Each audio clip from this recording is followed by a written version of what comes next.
Biglaang gala na nauwi sa isang unforgettable na experience.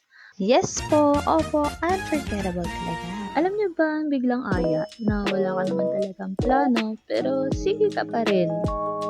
Bigla na nga lang nagyaya yung kuya ko na pumunta kami sa isang resort sa San Pablo, Laguna. Kung saan makikita ang Diwata Nature Resort. Ang pinaka-challenge dito ay bumabagyo.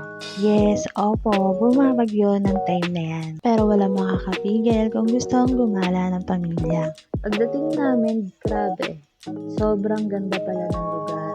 Ang lawak, ang lumpian ng paligid at sobrang relaxing ng ambience. Parang pagpasok mo pa lang, makakalimutan mo na agad yung stress. And take note, 300 lang ang entrance at meron ka ng full access sa lahat ng swimming pool nila. Pwede ka nang mag-enjoy sa mga naglalakihan nilang swimming pools. Kaya sulit na sulit talaga. Ang dami ring pools na pagpipilian kaya hindi ka mauubusan ng pwedeng tambayan. At hindi rin problema kung gusto mong magpalit o mag-shower. Kasi marami silang shower rooms at toilet na malilinis. Dito nga ay nagbayad na nga kami ng aming pag-stay dito. Later nga pala yung kinuha namin. Hindi lang swimming ang pwedeng gawin dito.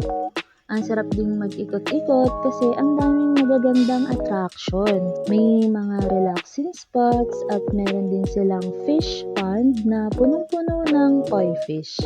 Tapos may nakita pa kaming Japanese cuisine area na grabe yung ambience. Parang bigla kang napunta sa Japan. Ang ganda talaga ng setup at ang sarap picturean. Pwedeng i-post kahit saang social media. Kaya kahit ang lakas ng ulan at parang bagyo na talaga nung araw na pumunta kami, masasabi kong worth it pa rin yung biglaang trip. Minsan talaga yung mga lakad na hindi planado, sila pa yung nagiging pinaka-memorable. Kung naghahanap kayo ng place na pwedeng mag-swimming, mag-relax, mag-picture-picture at mag-ikot kasama ang family or friends, pwede nyo i-consider ang Diwata Nature Resort sa San Pablo, Laguna. At yes, 300 lang, sulit na sulit para sa experience.